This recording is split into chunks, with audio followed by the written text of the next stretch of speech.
जय हिंद दोस्तों हाल ही में जो है रशिया का लूना 25 जो है मून की सरफेस में जाके यहाँ पे क्रैश हो चुका है। और ये जो कोलिजन हुआ है ये रॉसकॉस्मॉस ने इसको यहाँ पे एक्सेप्ट करा है और उसी के साथ साथ ये एक मेजर आउटलेट इस समय निकल के आ रहा है। जैसा कि रशिया का जो लूना 25 मिशन था वो काफ़ी ज़्यादा इंपॉर्टेंट था पूरे विश्व के लिए, और साथ ही साथ जो चंद्रयान 3 जो भारत का मिशन है, बेसिकली ये दोनों रचने जा रहे थे मून के ऊपर, चंद्रमा के ऊपर। इतिहास रिसर्च के फील्ड में काफ़ी अच्छा डेवलपमेंट हमें देखने को मिलता अगर लूना 25 यहाँ पे पहुँच जाता।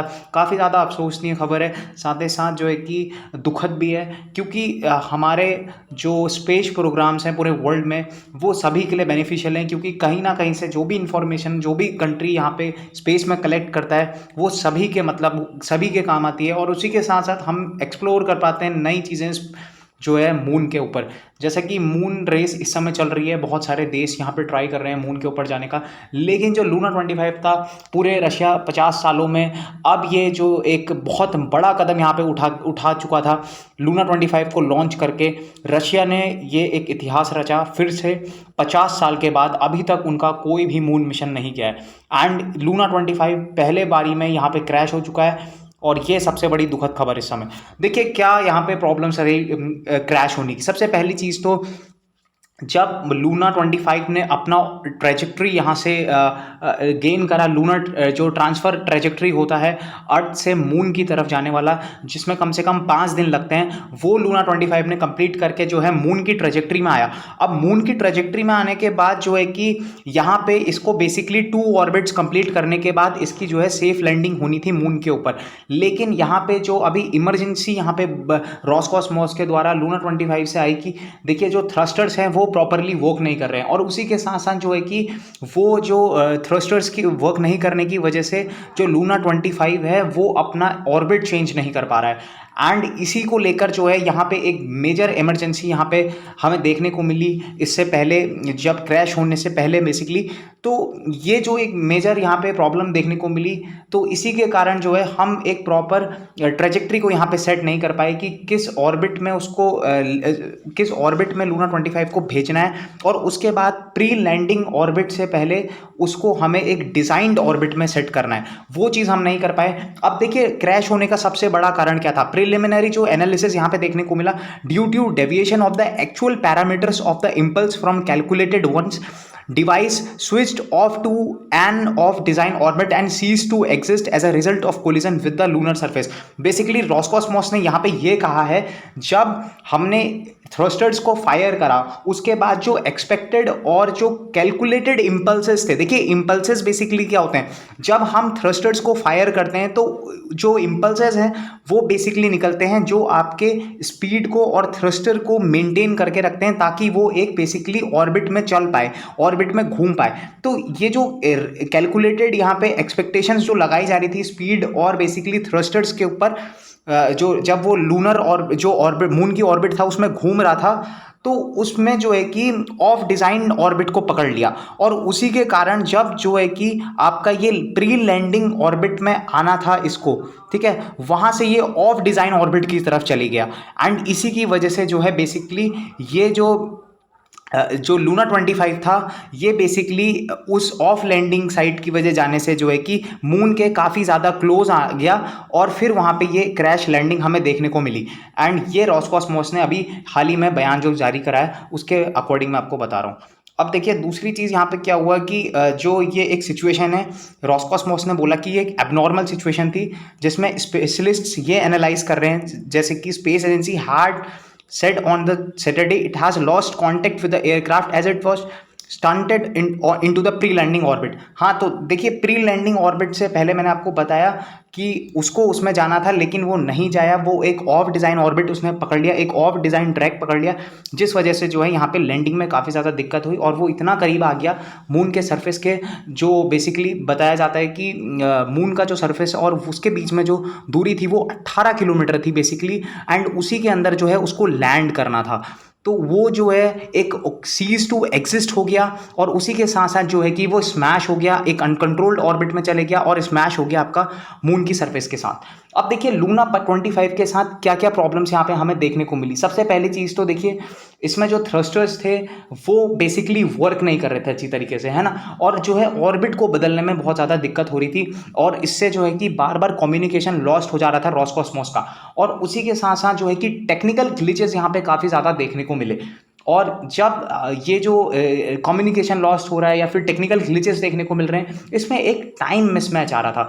टाइम मिसमैच का मेरा मतलब है जो एक्सपेक्टेड और कैलकुलेटेड था, ठीक है, कि इतने में जो है कि ये लैंड हो जाएगा, और एक्सपेक्ट हमें करना है कि हमें कितना उसे इम्पल्स देना है, जो लैंड रोस्कोसमोस यहाँ से स्पेस में भेजेगा बेसिकली, उसके बीच में जो एक टाइम मिसमैच आ रहा था ना, उसी की वजह से यहाँ पे कम्युनिकेशन लॉस्ट हुआ, टेक्निकल ग्लिचेस देखने को मिले, और थ्रस्टर्स को कुछ ज़्यादा ही 1.5 बताया जा रहा है कि 1.5 टाइम्स ज़्यादा उसको क्या है कि थ्रस्टर्स फायर कर दिए रोस्कोसमोस ने, ये कमांड उसको भेजा, तो थ्रस्टर्स ने काफ़ी ज़्यादा इम्पल्स प्रोड्यूस करा, और उसके बाद जो है कि एक प्रॉपर लैंडिंग वहाँ पे नहीं हो पाई।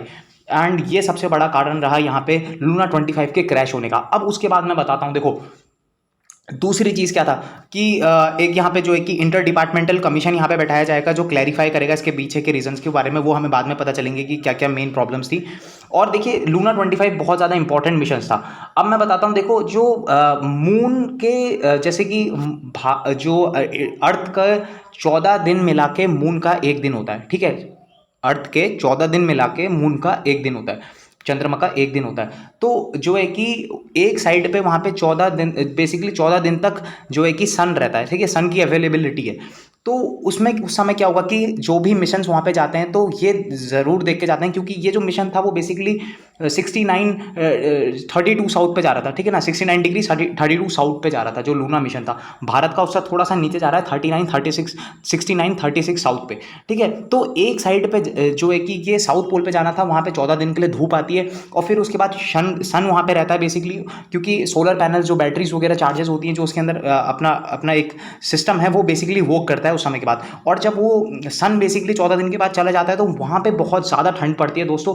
फिर उसके बाद जो है कि जो भी सिस्टम वहाँ पे लैंड करें हैं वो बंद हो जाते हैं, और ये एक मेजर प्रॉब्लम होता है, क्योंकि जो भारत का इस समय चंद्रयान 3 जा रहा है ना, ये कुछ ही समय के लिए वहाँ पे 14 दिन जो है कि 14 डेज तक वहाँ पे वर्क करेगा, ठीक है। 14 डेज के वर्क करने के बाद फिर ये खत्म हो जाएगा, बेसिकली एक तरीके से काम करना बंद कर देगा, क्योंकि इतनी ज़्यादा ठंड वहाँ पे पड़ती है कि वो पूरे सिस्टम को जमा देता है। जितना भी चंद्रयान 3 पूरा मिशन है वो वहाँ पे खत्म हो जाएगा। 14 दिन का ये काफ़ी इंपॉर्टेंट मिशन रहेगा, और उसके बाद जो है कि हमें इस पर कोई ज़्यादा इंपॉर्टेंट मैसेजेस वहाँ से कन्वे नहीं होते हुए देखने को मिलेंगे। लेकिन जो लूना 25 है बेसिकली दोस्तों, वो पूरे एक साल के लिए यहाँ पे काम पे गया है, ठीक है। तो इसका जो मेन मकसद था कि वह पूरे एक साल तक वहाँ पे काम करेगा, और पूरा हमें डेटा मून का यहाँ पे भेजेगा।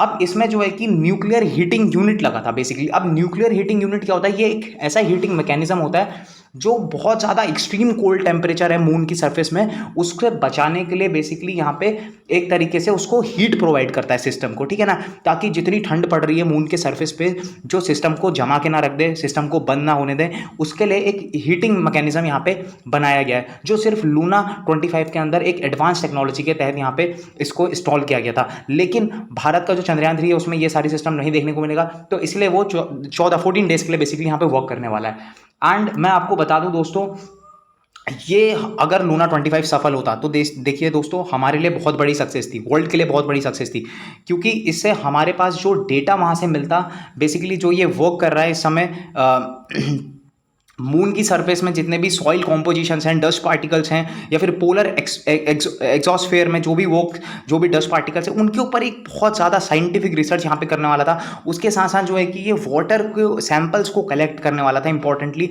सॉइल कॉम्पोजिशन के लिए। इसमें जो है दोस्तों इसमें जो है कि कूप लगाया गया था, कूप टेक्निक का यूज़ करा गया था, जो आप जेसीबी में देखते हैं बेसिकली, जिससे जो है कि मिट्टी को उठाया जाता है, जो आगे का हिस्सा होता है, कूप टेक्निक।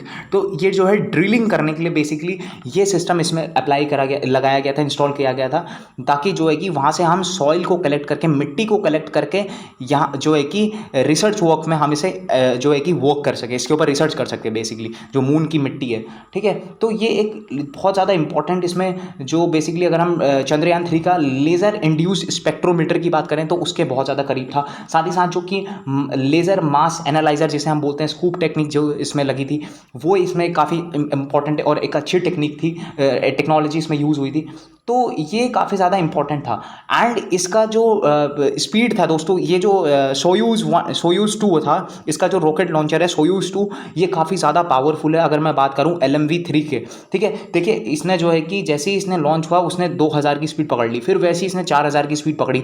वैसे ही जब ये पहली स्टेज को इसने अपने पार करा, जैसे ही इसने लिक्विड इंजन थ्रस्टर्स को अपने खोला, उसके बाद इसने डायरेक्टली 10,000 की स्पीड पकड़ ली। फिर 4 मिनट के बाद इसने क्रायोजेनिक इंजन के स्टेज में आने के बाद, जब इसने क्रायोजेनिक इंजन इसका ऑन हुआ, तो उसके बाद इसने 13,000 पकड़ ली। फिर उसके 9 मिनट के बाद 27,000 के करीब इसने जो है कि स्पीड पकड़ी, और ये ट्रांसफ़र हो गया सीधे लूनर LTT जो हम ट्रैजेक्टरी बोलते हैं। ठीक है, एक बहुत इंपॉर्टेंट स्लाइड मैं इसमें डालना मिस कर चुका हूँ, वो मैं आपको दिखाता हूँ बस, वो काफ़ी ज़्यादा इंपॉर्टेंट था। तो मैं बता रहा हूँ ना आपको कि इसने जो है कि बेसिकली 10 दिन के अंदर मून का सफ़र पूरा तय कर लिया था दोस्तों।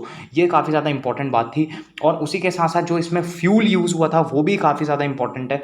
एंड जो इसका फ्यूल है वो भी काफ़ी ज़्यादा जो मैं बात करूँगा तो ताकतवर है। एक तरीके से मैं बात करूँ, इसके जो बूस्टर्स में यूज़ हुआ है, तो जो इसको पूरा समय लगा बेसिकली वो चंद्रयान को यहाँ पे बेसिकली लगेंगे कम से कम जो है 40 डेज एनालिसिस करके हम देख चुके हैं। ठीक है, तो काफ़ी ज़्यादा इंपॉर्टेंट ये मिशन हमारे लिए रहा।